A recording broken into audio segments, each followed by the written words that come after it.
ओम शांति। आज 5 सितंबर 2024 बाबा के महावाक्य सुनते हैं। बाबा ने कहा, मीठे बच्चे। हाँ जी बाबा, तुम्हें यहाँ प्रवृत्ति मार्ग का लव मिलता है, क्योंकि बाप दिल से कहते हैं मेरे बच्चे। बाप से वर्षा मिलता है। यह लव देहधारी गुरु नहीं दे सकते। तो बाबा के हम जब बच्चे बनते हैं तो हमको कोई दुनिया नहीं छोड़नी पड़ती। हमको जंगलों में जाके सन्यास नहीं करना पड़ता। हमको इस पुरानी दुनिया में रहते हुए बाबा एक ऐसा परिवार देता है जहाँ पर जैसे लौकिक में सब कुछ मिलता है ना। सारे संबंधी, सारे जो भी सुविधाएं साधन, वो बाबा के घर में भी मिलती है ना। बाबा के घर में जब जाते हैं तो माता पिता के रूप में, सारे संबंधों के रूप में बाबा मिलता है। सारे संबंध हम बाबा से निभाते हैं तो उसका लव बाबा से मिलता रहता है। और जो बाबा के निमित्त बच्चे हैं, है ना, वो बच्चों के द्वारा बाबा अपनी पालना दिलवाता रहता है। चाहे वो स्थूल रूप की पालना है, चाहे वो वाचा है, चाहे वो सूक्ष्म रूप की पालना है। तो बाबा कहते हैं कि यहाँ तुम्हें प्रवृत्ति मार्ग का लव मिलता है, क्योंकि हमने बाबा को दिल से बाबा कहा और बाबा ने हमें मेरे बच्चे कहा। तो बाबा का जो वर्षा है वो बाबा हमको इसी मार्ग में देता है। यह लव देहधारी गुरु नहीं दे सकते। जो देहधारी गुरु होते हैं वो क्या करते हैं? वो आपको अपना चेला बना लेते हैं, अपने को आपसे ऊपर उठाकर, है ना, आपसे कुछ ना कुछ अपेक्षा रख सकते हैं। लेकिन यहाँ बाबा हमको जैसे माता पिता प्यार देते हैं बिना एक्सपेक्टेशन के, बिना स्वार्थ के, वैसे बाबा हमको सब कुछ देता चला जाता है ना। उसका जो कुछ है वो हमें मिलता चला जाता है, चाहे वो स्थूल रूप का है, चाहे वो सूक्ष्म रूप का है। तो आत्मा के रूप में बाबा हमको अपना बेहद का वर्षा यानी कि ज्ञान देता है। और उस ज्ञान को लेने के लिए हमें कुछ छोड़ना भी नहीं पड़ता। हमें अपने जिस मार्ग में है, हम जिस आश्रम या जिस रास्ते पर है, उसी रास्ते में चलते चलते बाबा से प्यार मिलता रहता है। तो ये प्यार कोई देहधारी गुरु हमें नहीं दे सकता। आज का प्रश्न है, जिन बच्चों की बुद्धि में ज्ञान की धारणा है, श्रूड बुद्धि है, उनकी निशानी क्या होगी? जिन बच्चों की बुद्धि में ज्ञान की धारणा है, श्रूड बुद्धि माना होशियार बुद्धि, बुद्धिमान बुद्धि, उनकी निशानी क्या होगी? बाबा ने उत्तर दिया, उन्हें दूसरों को सुनाने का शौक होगा। उनकी बुद्धि मित्र संबंधियों आदि में भटकेगी नहीं। श्रूड बुद्धि जो होते हैं वह पढ़ाई में कभी उबासी आदि नहीं लेंगे। स्कूल में कभी आंखें बंद करके नहीं बैठेंगे। जो बच्चे तवाई होकर बैठते हैं, जिनकी बुद्धि इधर उधर भटकती रहती है, वह ज्ञान को समझते ही नहीं। उनके लिए बाप को याद करना बड़ा मुश्किल है। तो जो बच्चे श्रूड बुद्धि होंगे, माना तेज बुद्धि होगी, जिनकी तीखी बुद्धि होगी और जिनकी बुद्धि में ज्ञान की धारणा हो रही होगी, उनकी निशानी होगी कि वो ज्ञान उनके मुख से जब भी निकलेगा तो ज्ञान निकलेगा, और उन्हें ज्ञान के सिवा किसी और बातों में कोई दिलचस्पी नहीं होगी। भले ही गृहस्थ में रहते, लेकिन जो मित्र संबंधी आदि है, उनके साथ बैठकर अपना समय बर्बाद नहीं करेंगे। जितना जरूरी है उतना करके वहां से अलग हो जाएंगे, अगर वहां पर ज्ञान की चर्चा नहीं हो रही है तो। ना, जहाँ पर ज्ञान की चर्चा नहीं, जहाँ पर ज्ञान युक्त जीवन नहीं, वहां पर उन बच्चों का मन नहीं लगेगा और उन्हें कभी भी पढ़ाई में उबासी नहीं आएगी। उनका खास इंटरेस्ट होगा पढ़ाई में, ज्यादा से ज्यादा ज्ञान ग्रहण करने का, ज्यादा से ज्यादा समझने का। और कभी उन्हें आलस्य नहीं आएगा, तवाई होकर नहीं बैठेंगे। माना कब तवाई होकर जैसे कि बुद्धि यहाँ वहां भटक रही है ना, ज्ञान में जो गहराई है उसमें कुछ इंटरेस्ट नहीं आ रहा है। ज्ञान मोटा मोटा समझ लेने के बाद बस बार बार मन करता है कि कभी इधर टहलाए, कभी उधर टहलाए। तो ऐसे बच्चे जो है, उनकी बुद्धि इधर उधर भटकती है, उनके लिए बाप को याद करना बड़ा मुश्किल है। माना उनके लिए अपने को आत्मा समझना ही बड़ा मुश्किल है ना। बाबा को याद कौन कर सकता है? जो अपने को आत्मा समझे। एक होता है बाबा को याद करना किसी ना किसी गुहार को लेकर कि अभी बाबा ये पूरा हो जाए।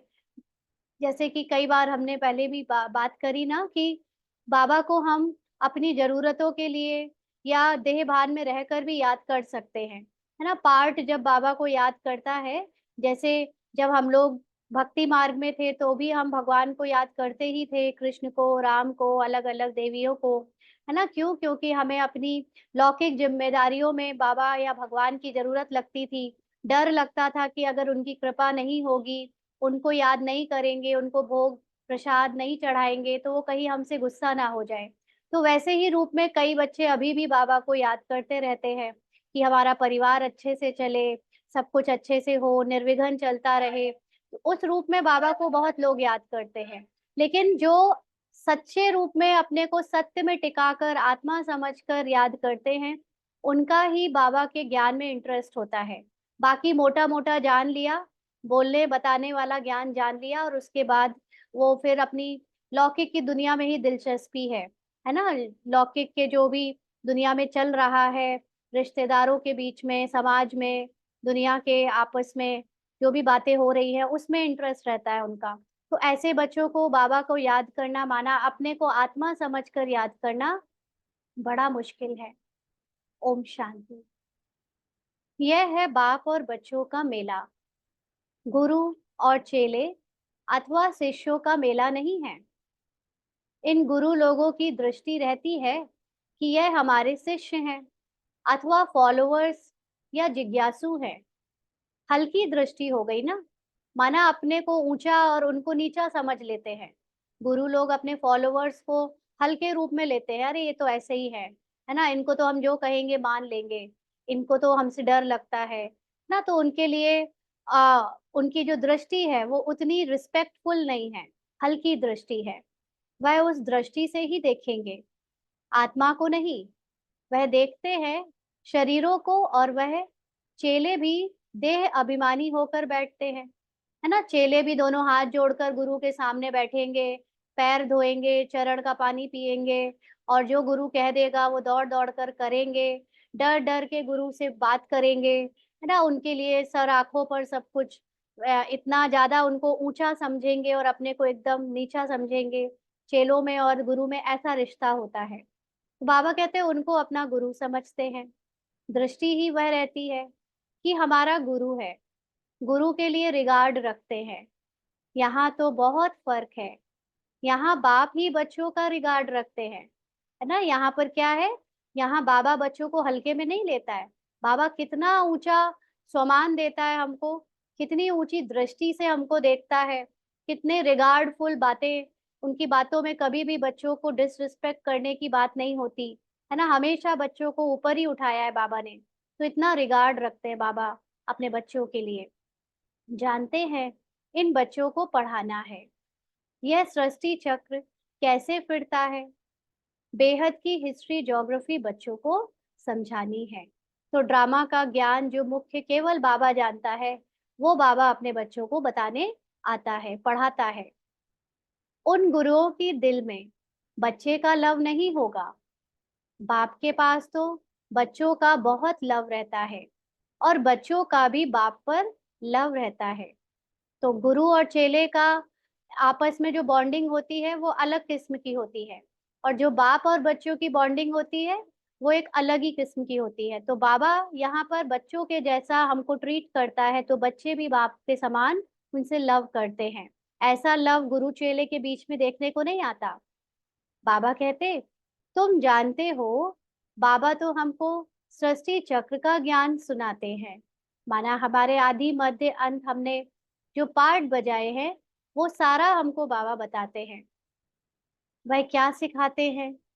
आधा कल्प शास्त्र आदि सुनाते, भक्ति के कर्मकांड करते, गायत्री संध्या आदि सिखाते रहते हैं। कौन? कौन सिखाते हैं ये सब? गुरु, जो देहधारी गुरु है वो, है ना, भक्तों को या फॉलोवर्स को। यह तो बाप आया हुआ है, अपना परिचय दे रहे हैं। हम बाप को बिल्कुल नहीं जानते थे, सर्वव्यापी ही कह देते थे। कभी भी पूछो परमात्मा कहाँ है, तो झट कहेंगे वह तो सर्वव्यापी है। आज बाबा ये गुरु चेले की बात क्यों कर रहा है? आज शायद इसलिए क्योंकि टीचर्स डे है ना? तो टीचर्स डे में हर कोई अपने गुरुओं को याद करता है, चाहे वो स्कूल के गुरु है, चाहे वो इस तरह के गुरुकुल वाले गुरु है, चाहे वो परमात्मा गुरु है, चाहे वो बाबा गुरु है ना? तो आज बाबा अंतर बता रहा है उन गुरुओं के बीच में, और जो बाबा हमको गुरु के रूप में मिला है, परमात्मा के बाप के रूप में मिला है, वो हमें आज जानने को बाबा यहाँ मुरली चला रहा है। तो बाबा कहते कि हम बाप को बिल्कुल नहीं जानते थे, ऐसा हमारे लिए पास्ट में था, है ना? अभी वो भक्त तो अभी भी भगवान को सर्वव्यापी ही कह देते ना। तो कभी भी पूछो परमात्मा कहाँ है, तो झट कहेंगे वह तो सर्वव्यापी है। तुम्हारे पास मनुष्य जब आते हैं तो पूछते हैं यहाँ क्या सिखाया जाता है? बोलो, हम राजयोग सिखाते हैं, जिससे तुम मनुष्य से देवता अर्थात राजा बन सकते हो। और कोई सत्संग ऐसा नहीं होगा जो कहे हम मनुष्य से देवता बनने की शिक्षा देते हैं। देवताएं होते हैं सतयुग में, है ना? कोई कहेगा अच्छा आप देवता बनना चाहते हो, तो देवता बनने का तो अभी युग ही नहीं चल रहा, है ना? तो उनको बताना पड़ेगा कि युग ही बदलने वाला है ना? इसीलिए वहां पर जो युग में देवता आएंगे, उस युग के लिए वो देवता हम बन रहे हैं, हम तैयार हो रहे हैं जिसको भगवान तैयार कर रहा है। कलयुग में है मनुष्य। कलयुग में जो देहधारी होते हैं उनको मनुष्य कहा जाता है। अब हम तुमको सारे सृष्टि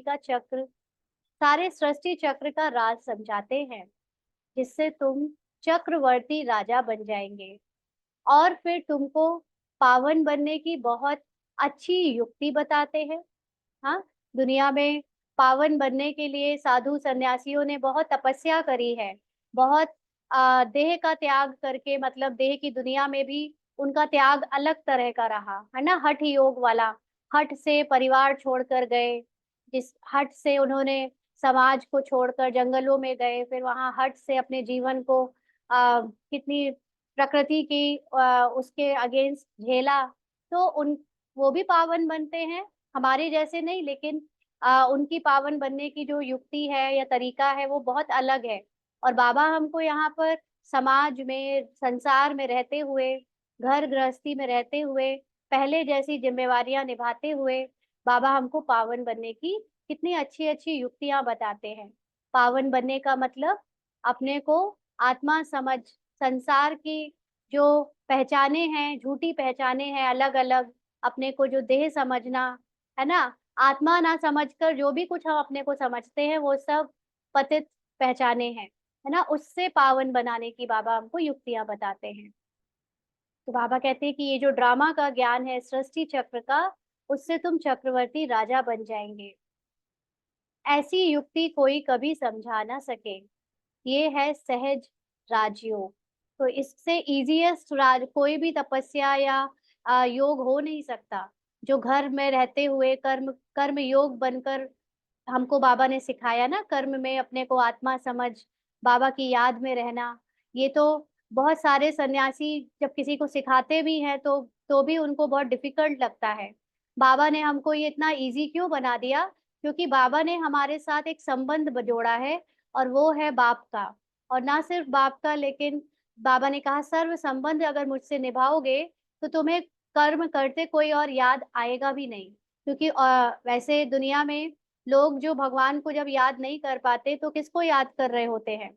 कोई ना कोई रिश्ते को, कोई ना कोई शरीरधारी को, है ना? या अपने ही शरीर की आसक्ति में फंसे रहते हैं, अपने टेंशन में, मैं और मेरेपन में डूबे रहते हैं, इसलिए वो भगवान को याद नहीं कर पाते।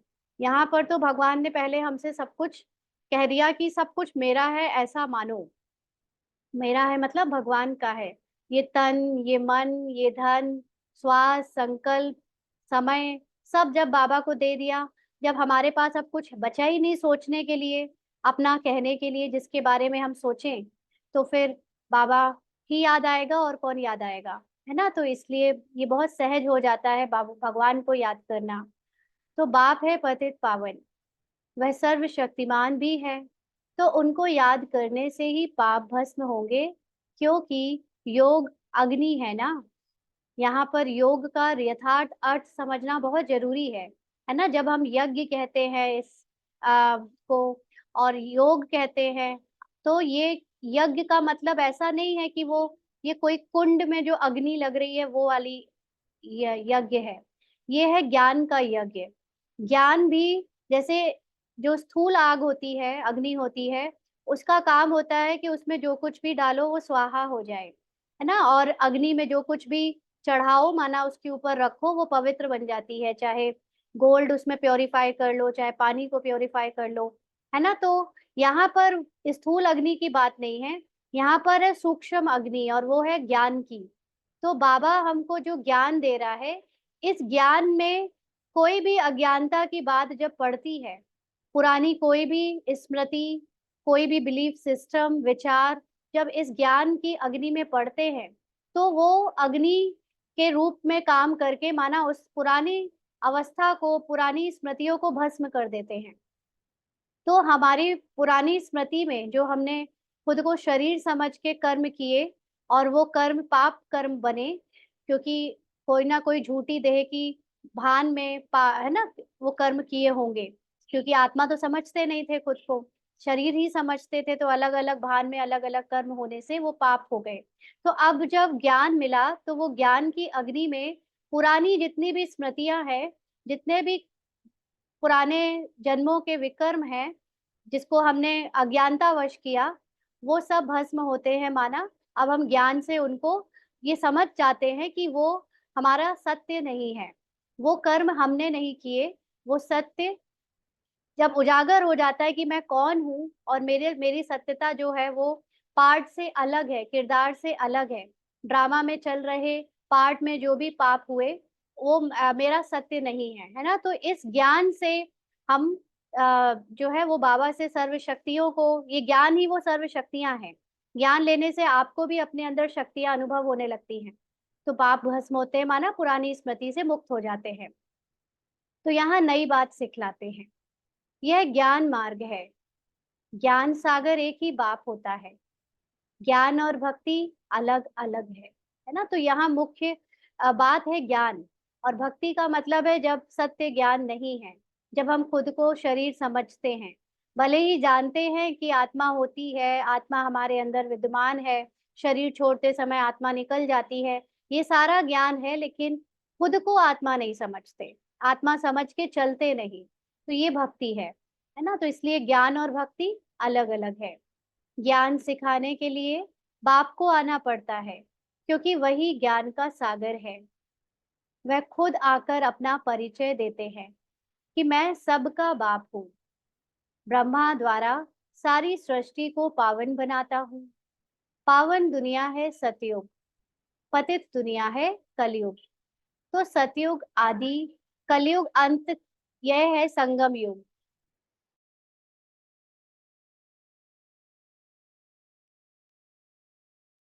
आगे बाबा कहते हैं, तो सतयुग आदि, कलयुग अंत का यह है संगम युग। यानी कलयुग, सतयुग जब स्टार्ट हो रहा है, स्थापना हो रही है, और कलयुग जब अंत किया जा रहा है, उसको कहेंगे संगम युग। इनको लीप युग कहा जाता है। इसमें हम जंप मारते हैं। किस बात की जंप मारते हैं? हम कंप्लीटली बॉडी कॉन्शियस से कंप्लीटली सोल कॉन्शियस होने की जंप मारते हैं। माना ये शरीर भुलाते हैं, शरीर की दुनिया भुलाते हैं, है ना, जिसको हम कहते हैं साकार लोक। फिर हम सूक्ष्म शरीर को भी छोड़ते हैं, है ना, सूक्ष्म शरीर जिसको अव्यक्त कहा जाता है। फिर उससे भी परे हम अपने कंप्लीट साइलेंस में टिकते हैं। तो ये है जंप मारना।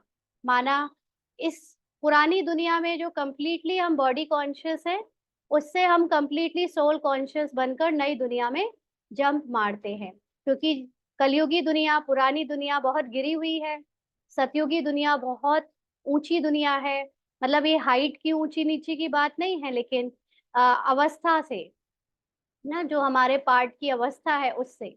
इसलिए ये लीप युग में हमारी जो पुरुषार्थ है, हमारी जो मेमोरी है, वो कंप्लीटली चेंज हो जाती है। तो वह तो सीढ़ी से आहिस्ते आहिस्ते नीचे उतरते आए। जब हम गिर रहे थे 84 जन्मों में, तो वो बहुत स्लो स्लो चला। लेकिन अब हमको इसी एक युग में अपनी अवस्था को वापस पाना है। तो बाबा कहते हैं यहाँ तो हम छी छी दुनिया से नई दुनिया में एकदम जंप मारते हैं, सीधा चले जाते हैं ऊपर, है ना। ये कैसे होता है? अंदर की स्टेट ऑफ मेमोरी को चेंज करने से, है ना। जो हमारी स्मृति है वो चेंज होती है और सीधे हम एकदम गिरे हुए से इतने ऊंचे बन जाते हैं। पुरानी दुनिया को छोड़ हम नई दुनिया में जाते हैं। यह है बेहद की बात। किसकी बात है? बेहद माना आत्मा। ये आत्माओं की बात है, शरीर की बात नहीं। बेहद की पुरानी दुनिया में ढेर मनुष्य हैं। तो ये जो आत्माओं की पुरानी दुनिया है, किसको कहेंगे? कलयुग को। यहाँ पर तो कितने सारे मनुष्य हैं। नई दुनिया में तो बहुत थोड़े मनुष्य होते हैं, जिसको स्वर्ग कहा जाता है। वहां सब पवित्र रहते हैं। माना वहां पर कोई भी ड्रामा से अटैच्ड होकर पार्ट प्ले नहीं करता है। होते सब देवी देवताओं के रूप में है, लेकिन पार्ट प्ले करते समय भी कोई अपने को देवी देवताओं का अहम या ईगो में नहीं रखता है ना। वहां खुद को देवी देवता कहना मतलब कोई डिफरेंस पता नहीं लगता है। यहाँ पर हमको पता चलता है कि देवी देवता अलग होते हैं और मनुष्य अलग होते हैं। दोनों के बीच का अंतर समझ आता है, क्योंकि अच्छे बुरे की ज्ञान यहाँ पर है। सतयुग में तो सब एक जैसे होते हैं, इसलिए वहां पर कोई किसी को नीचा या ऊंचा नहीं समझता है। सब पवित्र रहते हैं। कलयुग में है सब अपवित्र। अपवित्र रावण बनाते हैं। यह तो सबको समझाते हैं कि तुम अब रावण राज्य अथवा पुरानी दुनिया में हो। असल में राम राज्य में थे, जिसको स्वर्ग कहा जाता था। फिर कैसे 84 का चक्र लगाकर नीचे गिरे हो, सो तो हम बता सकते हैं। हम्म?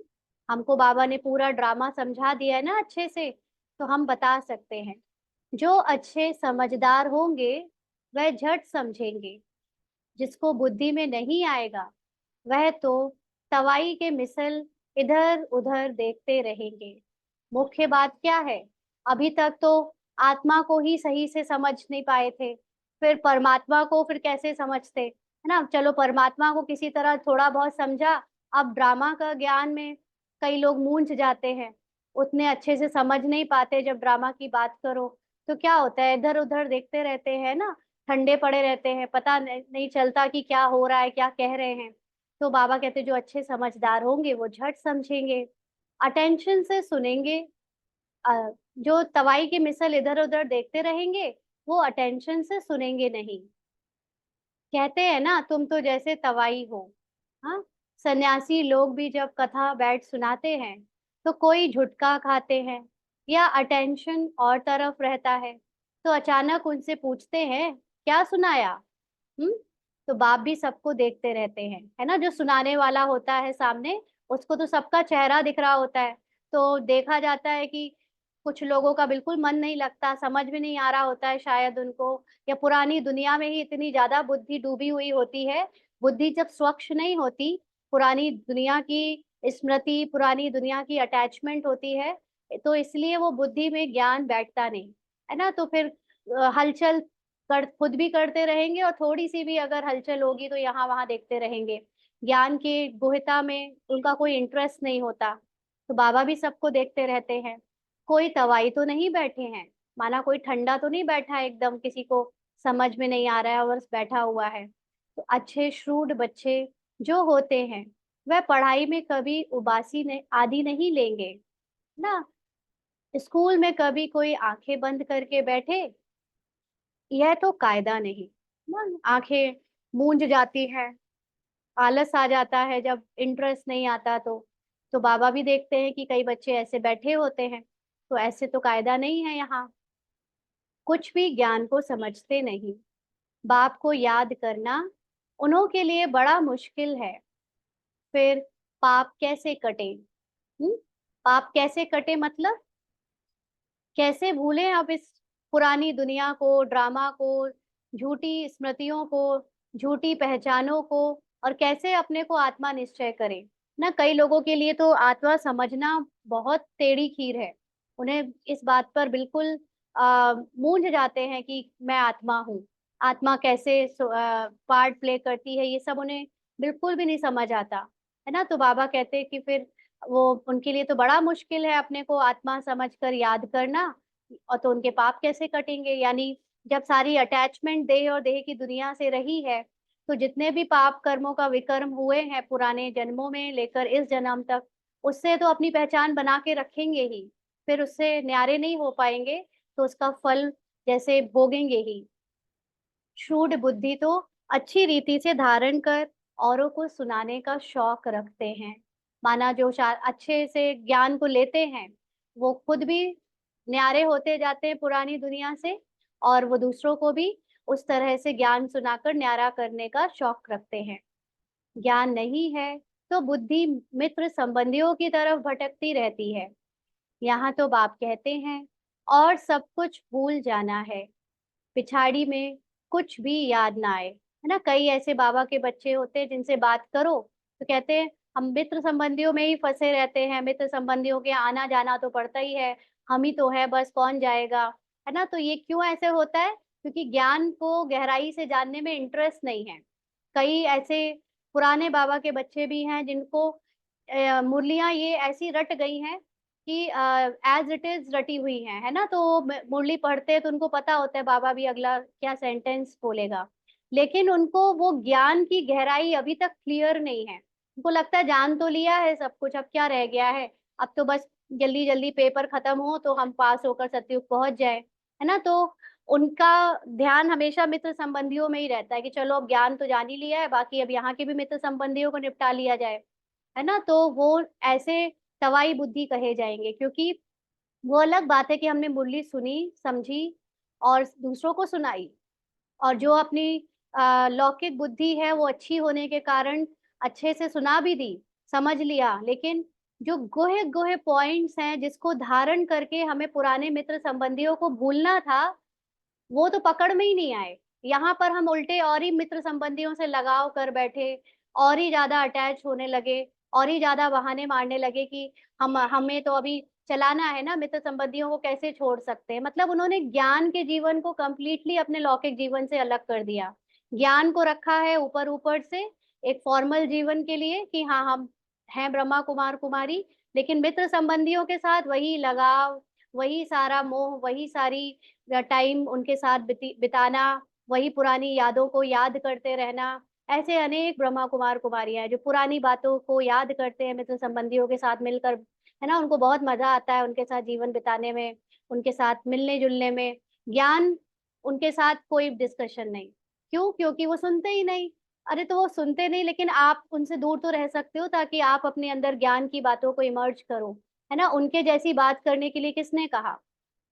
लेकिन ज्ञान नहीं रहता, गहरा ज्ञान की बात हो रही है कि मुरली के ऊपर ऊपर ज्ञान की बात नहीं हो रही। तो ऐसे आत्माओं का मित्र संबंधियों से कोई लगाव हटता ही नहीं है, भटकती रहती है वहां बुद्धि। तो बाबा कहते हैं यहाँ तो बाप कहते हैं और सब कुछ भूल जाना है। बाबा यहाँ हमें भुलवाने के लिए कह रहे हैं और हम और ही डूबे जा रहे हैं उनमें।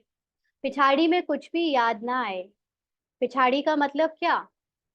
हाँ, जब आत्मा का शरीर छोड़ने का समय आए तो कुछ भी याद ना आए। ऐसा ना हो कि मित्र संबंधियों के साथ बैठे बैठे पुरानी यादों में डूबे डूबे शरीर छोड़ दें ना। भले ही बाबा के बच्चे हैं और बातें चल रही थी बचपन की, और बचपन मतलब इस शरीर के जो पार्ट में बचपन बीता है उसकी यादें चल रही थी, तो हो गया ब्रह्मा कुमारी जीवन, है ना, फिर तो हो गए हम पास। तो ये सब बहुत समझ के चलना है कि अब एक एक सेकंड ही बाबा को दे दिया है, तो हम कुछ भी पुराने जीवन की बातें, पुराने जीवन की स्मृतियों में डूबे नहीं। हाँ, कभी कभार अगर निकल भी जाती है वो बातें, किसी के साथ करनी भी पड़ती है, तो स्मृति सदा ये रहे कि मैंने पार्ट बजाया है, ये वाला मैंने पार्ट बजाया है इस रूप में, है ना। जैसे हम लोग कई सारी ऐसे ओकेजन्स आते हैं जिसमें हमें किसी को बर्थडे, किसी को एनिवर्सरी, किसी को कुछ, है ना, सेलिब्रेशन के लिए विश करना पड़ता है। तो उस समय स्मृति क्या है हमारी? हम आत्मा समझ अपने को और उनको आत्मा के रूप में देख, फिर हम उनको अगर उनके पार्ट के लिए विश कर रहे हैं तो कोई प्रॉब्लम नहीं है, लेकिन हम उनको डूब करके, उनकी शादी हुई थी तो हम एनिवर्सरी विश कर रहे हैं, वो पैदा हुए थे तो एनिवर्सरी विश कर रहे हैं, माना उनको पार्ट समझकर ही हम विश कर रहे हैं, वो बड़ा ब्राह्मणों के लिए घातक है ना। अगर मैं ये समझूं कि हाँ ये आत्मा ने, सपोज करिए कोई विवेक नाम का है कोई, है ना, अब विवेक आपका कजिन है और उसका बर्थडे आ गया कल, अब आपको विश करना है, तो ये याद रखें विश करते समय कि ये आत्मा ने अपने विवेक नाम का पार्ट जो है वो कल के दिन शुरू किया था, इसलिए उसको इस बात की बधाई दे रहे हैं, है ना। या अपना बर्थडे है तो मुझ आत्मा ने, सपोज रूपाली है तो रूपाली का बर्थडे अगर आ रहा है तो अपने लिए अगर खुश भी हो रहे हैं तो किस बात में खुश हो, कि मैं रूपाली हूं तो ये स्मृति में, या मैं आत्मा ने रूपाली का पार्ट इस दिन शुरू किया था, तो इस संसार में रूपाली का पार्ट इस दिन शुरू हुआ था, इसलिए हम उसकी एक दूसरे लोग जो हमको विश करते हैं या सेलिब्रेट करते हैं तो हम उसका एक हिस्सा बन रहे हैं, लेकिन अंदर से मुझे पता है कि मैं वो रूपाली नहीं हूँ, है ना। ये पार्ट शुरू हुआ था। जैसे सपोज करो कि एक्टर्स होते हैं ना, वो डीडीएलजे मूवी के इतने साल बीत गए तो उन्होंने उसका सेलिब्रेशन किया, उसके एक्टर्स ने, उसके डायरेक्टर ने, स्क्रिप्ट राइटर ने, कि हमारी मूवी को 100 या इतने महीने बीत गए या इतने साल बीत गए, है ना। तो उस चीज को ऐसे समझ कर कि हमने इसमें एक्ट किया है और ये हमारा पार्ट है तो हम उसको सेलिब्रेट कर रहे हैं, तो याद रहे। बाकी हम डूब कर उसमें उस चीज को अपना सच समझ कर रहे हैं तो भी बाबा के बच्चों को शोभा नहीं देता। एक एक चीज को बहुत गहराई से लेकर चलना है ज्ञान मार्ग में। तो आगे कहा कि बाबा ने सन्यासियों आदि को देखा हुआ है जो पक्के ब्रह्म ज्ञानी होते हैं, सवेरे ऐसे बैठे बैठे ब्रह्म महातत्व को याद करते करते शरीर छोड़ देते हैं, उनके शांति का प्रवाह बहुत होता है। अब वह ब्रह्म में लीन तो हो ना सके, फिर भी माता के गर्भ से जन्म लेना पड़ता है ना। तो ऐसे बहुत सन्यासी हैं जिनको परमात्मा तो नहीं पता एग्जैक्टली क्या होता है, तो ब्रह्म को परमात्मा मान के अपने को उस तत्व में स्थित कर लेते हैं। ये ठीक वैसा ही है जैसे हम अपने को परम धाम में बैठा ले, बस हम बाबा को ना देखें वहां, है ना। तो ये वो भी ऐसे ही अपने को ब्रह्म में टिका लेते हैं, बाकी उनको परमात्मा का ज्ञान नहीं, इसलिए वो उनके जैसा बन नहीं पाते, है ना। हम यहाँ पर उनके जैसा बनने आए हैं, बनने मतलब अपने को अनुभव करने आए हैं, इसलिए हमारा पार्ट उनसे अलग हो जाता है, क्योंकि जब हम उनके जैसा खुद को अनुभव करते हैं, अपनी हाईएस्ट सोल कॉन्शियस स्टेज में टिक जाते हैं, तो हमें ये भी ज्ञान है कि हमें नेक्स्ट पार्ट देवताओं का पिता देवी देवता का प्ले करना है, तो हमारे कर्मों में भी बहुत रॉयल्टी आ जाती है। जबकि सन्यासियों को आप देखते हो कि वो लोग कपड़े भी जो पहनते हैं, कभी बहुत ऐसे फटे भी हैं, कभी थोड़े मटमैले भी हैं, वो इस सब चीजों पे ध्यान नहीं देते, बाल भी बढ़े चले जा रहे हैं, है ना, शरीर के ऊपर उनका बिल्कुल ध्यान नहीं रहता। लेकिन बाबा ने तो कभी नहीं कहा हमसे कि आप शरीर पर ध्यान नहीं दो, मतलब शरीर को रॉयल्टी से रखो, जरूरत से ज्यादा उस पर समय या अपनी बुद्धि नहीं लगानी है, बट उसको साफ सुथरा स्वच्छ रखना है, क्योंकि आप देवता बनने वाले हो, वो रॉयल्टी आपकी पर्सनालिटी में एज अ ब्राह्मण भी होनी चाहिए, है ना। इसलिए हमारा रास्ता उनसे थोड़ा अलग हो जाता है, क्योंकि हम अपने को सिर्फ आत्मा नहीं लेकिन एक बहुत श्रेष्ठ पाठधारी आत्मा भी समझते हैं।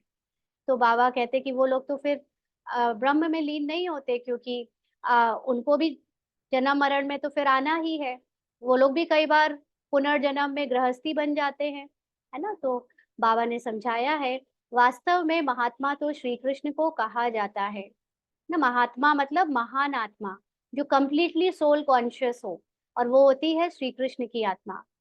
मनुष्य तो बिगर अर्थ समझे ऐसे ही कह देते हैं। बाप समझाते हैं, श्री कृष्ण है संपूर्ण निर्विकारी, परंतु उनको सन्यासी नहीं देवता कहा जाता है। सन्यासी कहना व देवता कहना उनका भी अर्थ है। वह देवता कैसे बना? पहले सन्यासी है ना, सन्यासी से देवता बना, यानी ब्रह्मा बाबा ने जो बेहद का सन्यास किया, फिर चले गए नई दुनिया में, तो वह तो हद का सन्यास करते हैं। कौन? सन्यासी वगैरह जो होते हैं, साधु, वो लोग दुनिया में अपने जिम्मेदारियों का, कर्मों का सन्यास करते हैं, बेहद में जाना सके, माना अपने को आत्मा समझ पार्ट को प्ले नहीं कर पाते, वो तो सारा पार्ट ही छोड़कर यहाँ का अलग ही पार्ट प्ले करने चले जाते हैं। है ना। यहाँ पर तो हमें वही घर गृहस्थी का जिम्मेदारी का पार्ट प्ले करते संन्यास करना है, पुरानी स्मृतियों का। तो बाबा कहते बेहद का संन्यास किया, फिर चले गए नई दुनिया में। वह तो हद का संन्यास करते हैं, बेहद में जा ना सके, हद में ही पुनर्जन्म लेना पड़े विकार से। ना तो वो सन्यासी खुद अपने जीवन में विकार छोड़ते हैं, लेकिन पुनर्जन्म में आने के कारण उनका जन्म तो विकारों से ही होता है, क्योंकि कलयुग में योग बल नहीं होता है ना, विकारों से ही जन्म लिया जा सकता है। तो बेहद का मालिक बन ना सके, राजा रानी कभी बन ना सके, क्योंकि उन्हों का धर्म ही अलग है। संन्यास धर्म देवी देवता धर्म नहीं है। बाप कहते हैं मैं अधर्म विनाश कर देवी देवता धर्म की स्थापना करता हूँ।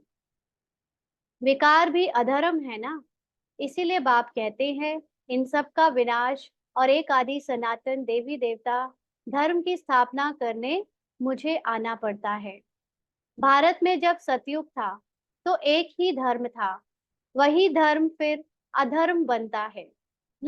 भारत जब सतयुग था तो क्या धर्म था?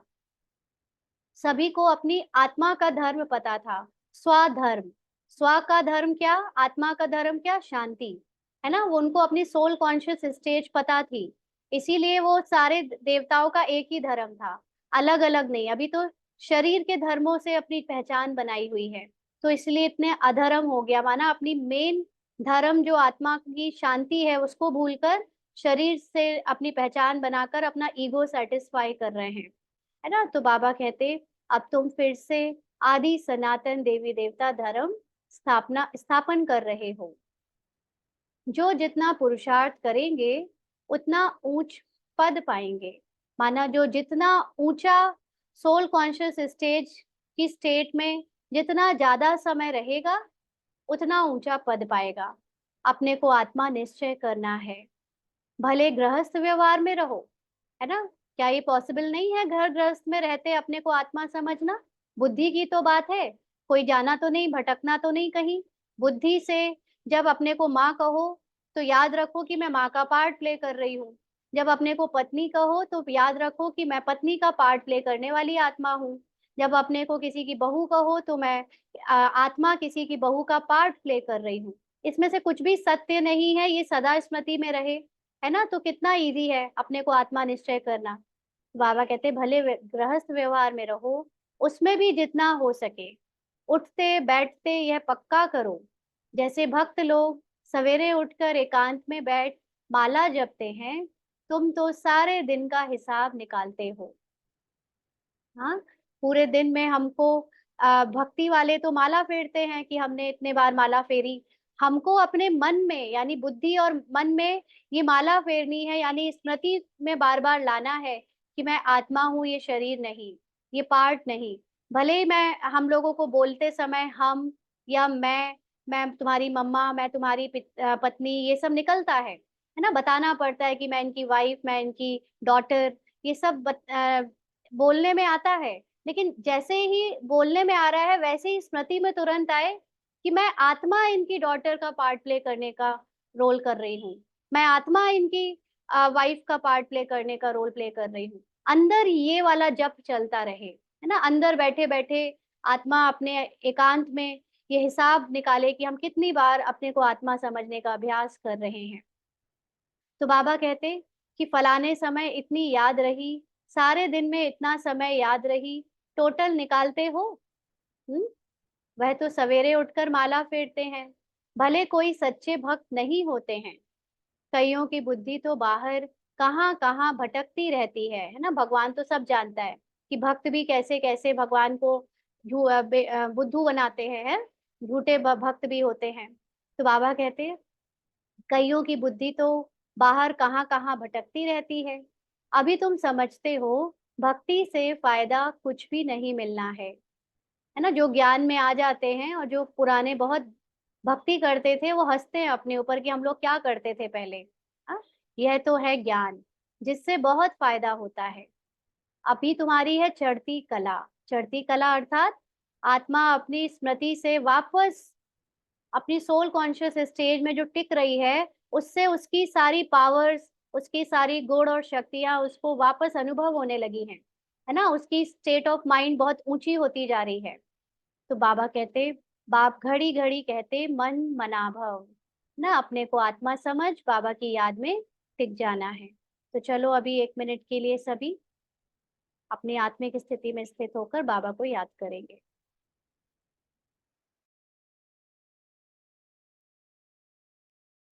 आगे बाबा कहते हैं,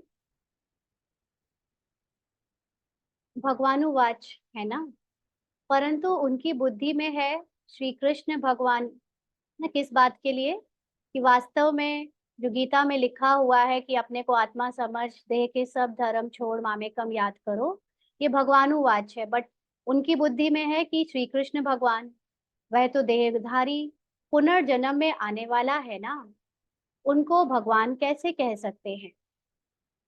तो सन्यासी आदि किसी की भी दृष्टि बाप और बच्चों को नहीं हो सकती है ना। कोई भी सन्यासी अपने फॉलोअर्स को अपना बच्चा और खुद को बाप नहीं समझ सकते।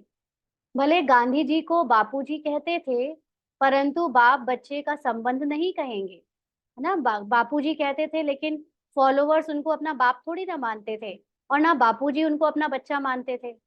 वह तो फिर भी साकार हो गया ना। तुमको तो समझाया है, अपने को आत्मा समझो। इसमें जो बाप बैठा है, यानी ब्रह्मा के तन में जो बाप बैठा है, आत्मा बैठी है बाप के रूप में, वह है बेहद का बापूजी। लौकिक और पारलौकिक दोनों बाप से वर्षा मिलता है, बापूजी से तो कुछ भी नहीं मिला। हाँ मिला, अच्छा, भारत की राजधानी वापस मिली, परंतु यह वर्षा तो नहीं कहेंगे, है ना। और वो भी कोई एक के होने से तो नहीं मिला, उसमें बहुत सारे लोगों का योगदान था भारत की राजधानी को वापस लाने में, है ना। तो इसलिए, और वो वर्षे के रूप में तो नहीं मिला, वो तो हमारा हक पहले से ही जिसमें हम रहते थे, वो सिर्फ बाहर वालों से फ्री होकर मिल गया। बाकी बाबा कहते हैं कि वो वर्षा तो नहीं कहेंगे, सुख मिलना चाहिए ना उसमें। वर्षे का मतलब क्या होता है, उसमें सुख मिले। लेकिन भारत आजाद होने के बाद भी अपने दूसरे तरह के दुख में फंस के रह गया। तो बाबा कहते हैं आगे कि वर्षे होते ही हैं दो, एक हद के बाप का, दूसरा बेहद के बाप का। ब्रह्मा से भी कोई वर्षा नहीं मिलता है, भले सारी प्रजा का वह पिता है। उनको कहते हैं ग्रेट ग्रेट ग्रैंड फादर। वह खुद कहते हैं, मेरे से तुमको कुछ भी वर्षा नहीं मिलता। जबकि यह खुद कहते हैं, मेरे से वर्षा नहीं मिल सकता, तो उस बापूजी से फिर क्या वर्षा मिल सकेगा।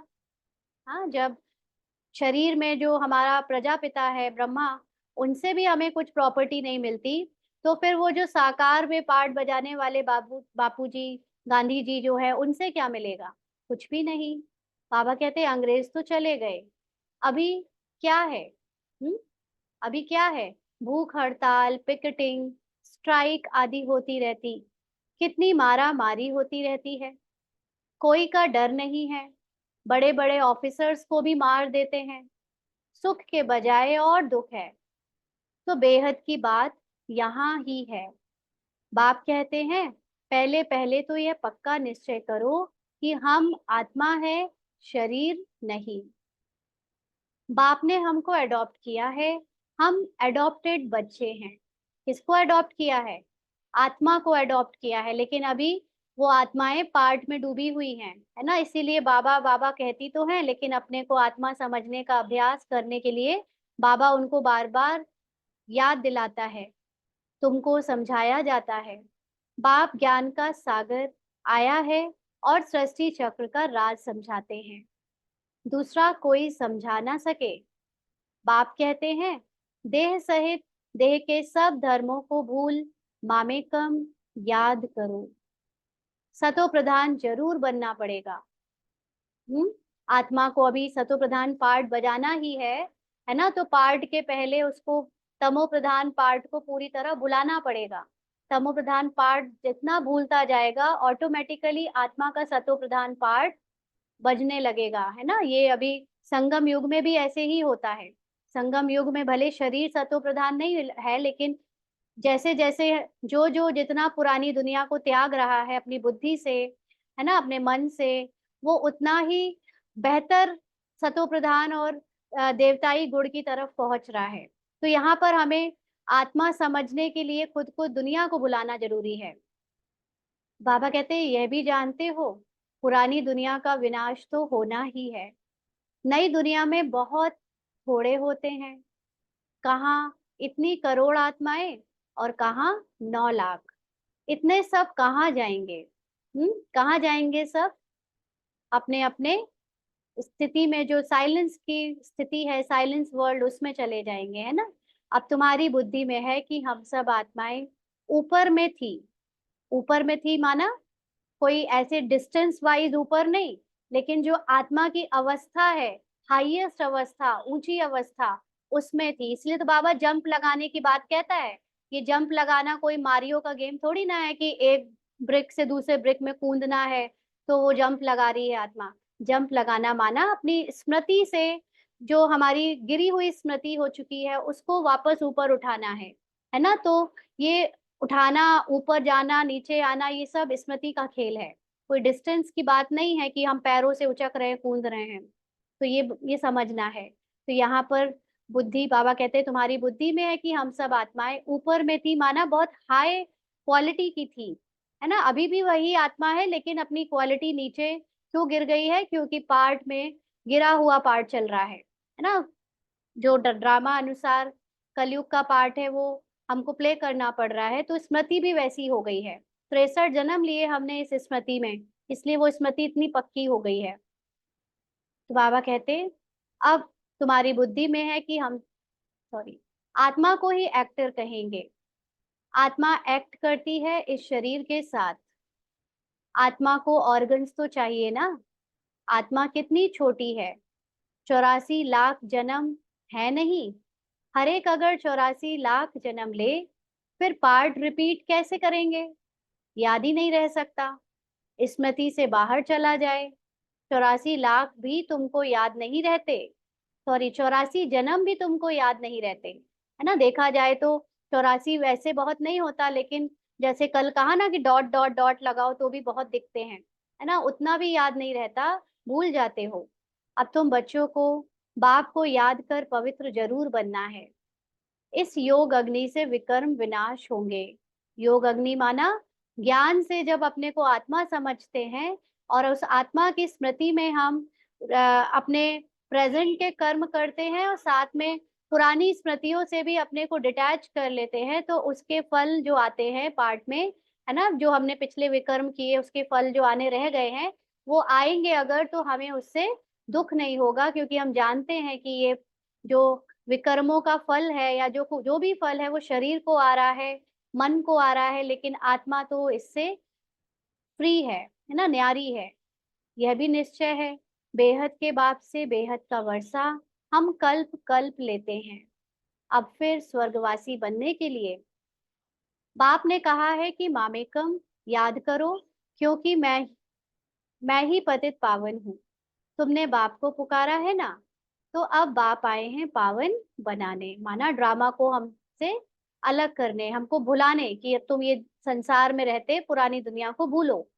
पावन होते हैं देवता और पतित होते हैं मनुष्य। इसीलिए ये एक, कल हमने जैसे बात करी थी कि मन जो अलग द्वापर से अपने को एक अलग आइडेंटिटी क्यों बना लेता है, क्योंकि ड्रामा अनुसार द्वापर से एक नए अलग से जो विचार आने लगते हैं, है ना। वो विचारों को रखने की जो जगह है वो है मन, और वो मन में जो विचार होते हैं वो आत्मा की सत्यता से अलग होते हैं, वो देह भान के विचार होते हैं। इसीलिए वो मन की आइडेंटिटी फिर आत्मा से अलग होने लगती है द्वापर से।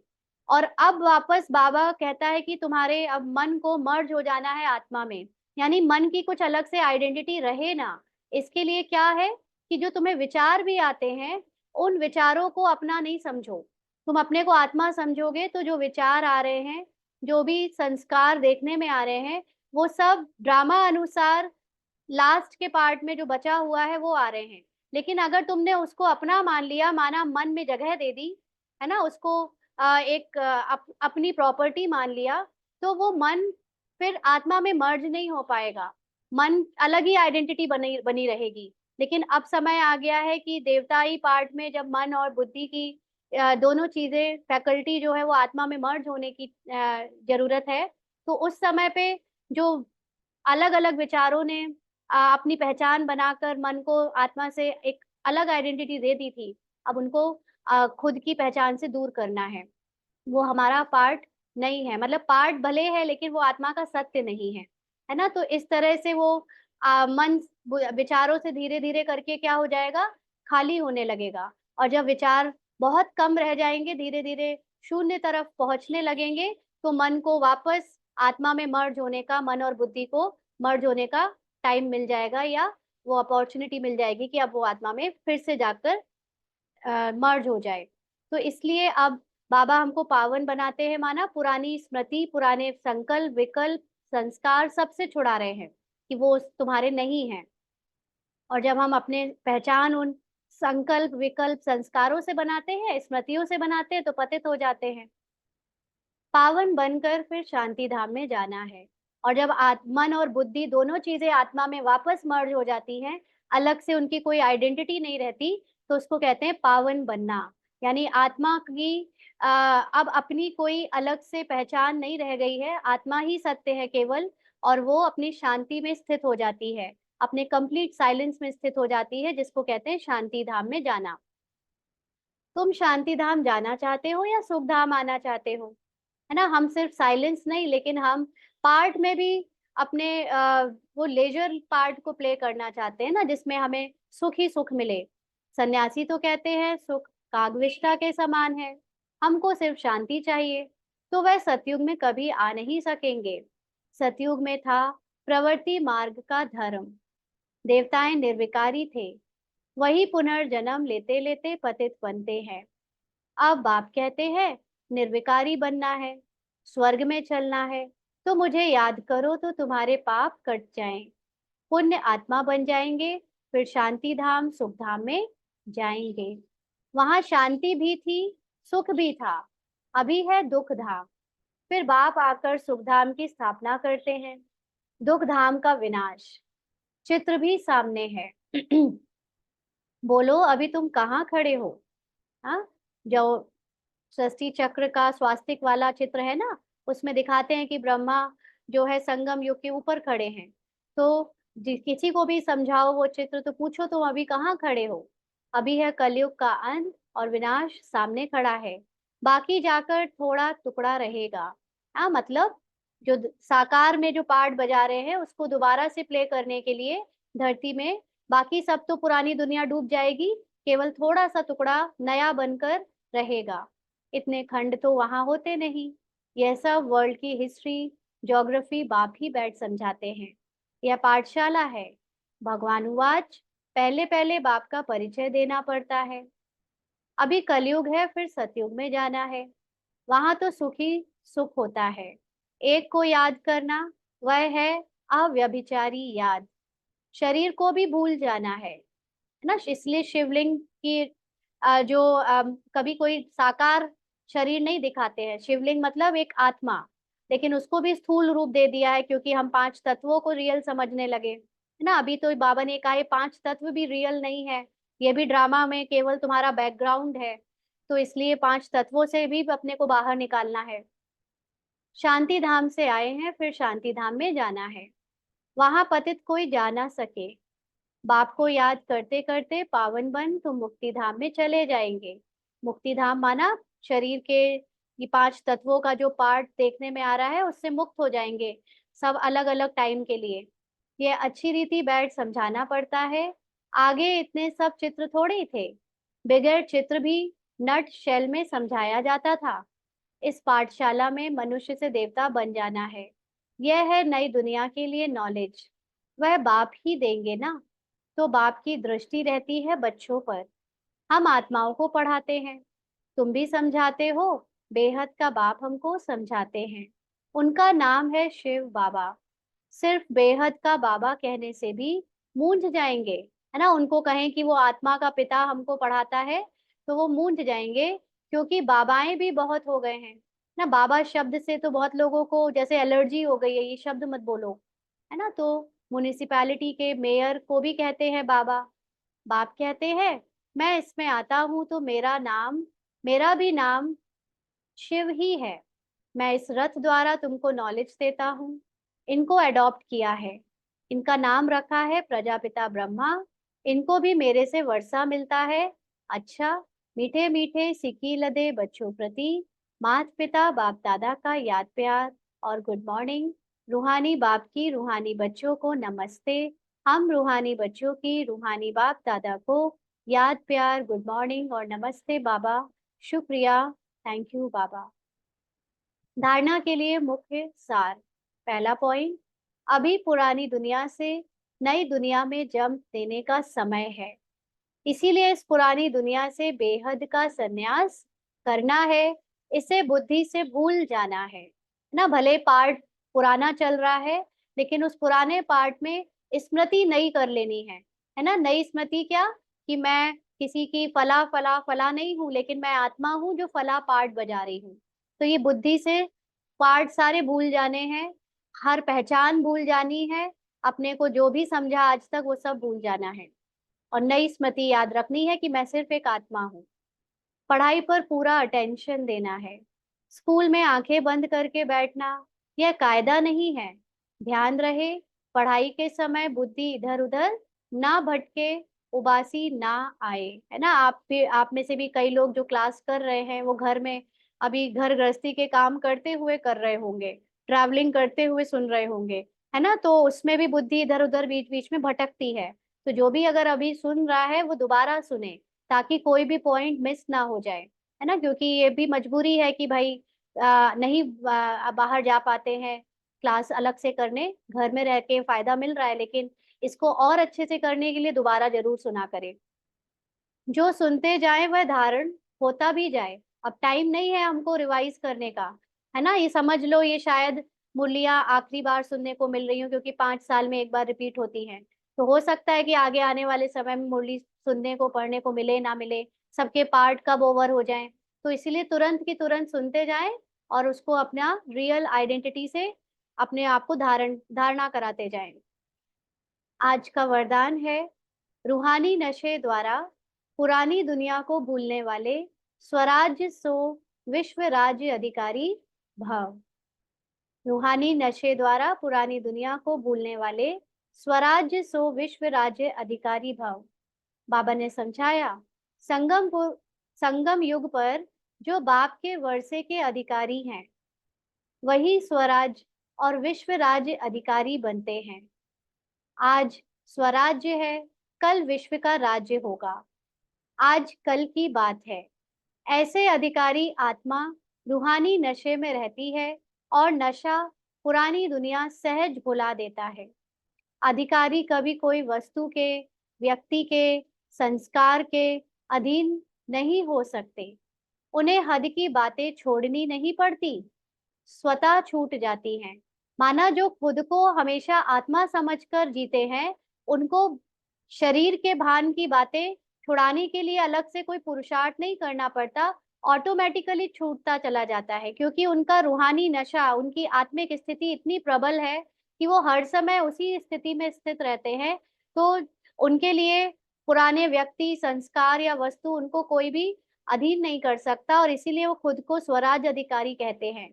यानी उनका आत्मा का जब खुद पर पूरा कंट्रोल होता है, खुद की पूरी स्मृति होती है, तो वो विश्व में भी राज्य अधिकारी बनती है। स्लोगन है, हर सेकंड, हर श्वास, हर खजाने को सफल करने वाले ही सफलता मूर्त बनते हैं। किस बात की सफलता? अपनी सोल कॉन्शियस स्टेज में सदा रहने की सफलता। तो जो हर सेकंड, हर श्वास और हर खजाना, खजाने क्या क्या मिले हमें? हमें जो समय का, संकल्प का, एक एक पार्ट में अपनी स्मृतियों का खजाना मिला है, स्वमान का, ज्ञान का, गुणों का, शक्तियों का। जो ये सब सफल कर रहा है वो इजिली सोल कॉन्शियस स्टेज में निरंतर अ, हो जाता है, यानी सफलता मूर्त बन जाता है। अच्छा, ओम शांति। आज के अव्यक्त इशारे हैं, इच्छा मात्रम अविद्या की स्टेज व स्थिति तब रहती है जब स्वयं युक्ति युक्त, संपन्न, नॉलेजफुल और सदा सक्सेसफुल, अर्थात सफलता मूर्त होते हैं। जो स्वयं सफलता मूर्त नहीं होगा, तो वह अनेक आत्माओं के संकल्प को भी सफल नहीं कर सकता। जो संपन्न नहीं, उसकी इच्छाएं जरूर होंगी, क्योंकि संपन्न होने के बाद ही इच्छा मात्रम अविद्या की स्टेज आती है। तो संपन्नता की स्टेज होती है कंप्लीट सोल कॉन्शियस स्टेज। सफलता मूर्त की भी स्टेज होती है कंप्लीट सोल कॉन्शियस स्टेज। तो जो कंप्लीट सोल कॉन्शियस स्टेज में है, यानी अपनी संपूर्णता में स्थित है, जो कंप्लीटली अपने को आत्मा समझता है, शरीर की पहचानों से उसको रत्ती भर लगाव नहीं है, ऐसी आत्मा ही इच्छा मात्रम अविद्या की स्टेज में रह सकती है, क्योंकि वो जानती है कि आत्मा को कोई संकल्प ही नहीं उठते। जब संकल्प ही नहीं है तो इच्छा काहे की, है ना, तो वो इच्छा मात्रम अविद्या है ही। तो ऐसी आत्मा अपनी इच्छा मात्रम अविद्या की स्टेज में तभी स्थित रह सकती है जब वो सदा ये नॉलेजफुली, ज्ञान से ये जान ले कि वो है ही संपूर्ण आत्मा, उसमें कोई भी असंपूर्णता नहीं है। पार्ट में दिख रही अमीरी गरीबी, विशेषताएं अवगुण, ये सब ऊपर नीचे जो भी चल रहा है वो पार्ट का है, उसकी रियल आइडेंटिटी नहीं है। उसकी रियल आइडेंटिटी तो उसकी संपूर्णता है, उसकी सत्य आत्मा की स्थिति है, जो कि इच्छा मात्रम अविद्या की स्टेज है। तो ऐसी स्टेज में टिकने के लिए हमको सदा अपने को निराकारी संपूर्ण आत्मा की स्थिति में स्थित रखना होता है, जो कि संपन्न स्थिति है, कंप्लीट नॉलेजफुल, नॉलेज की स्थिति से ये स्टेज बनती है। अच्छा, ओम शांति।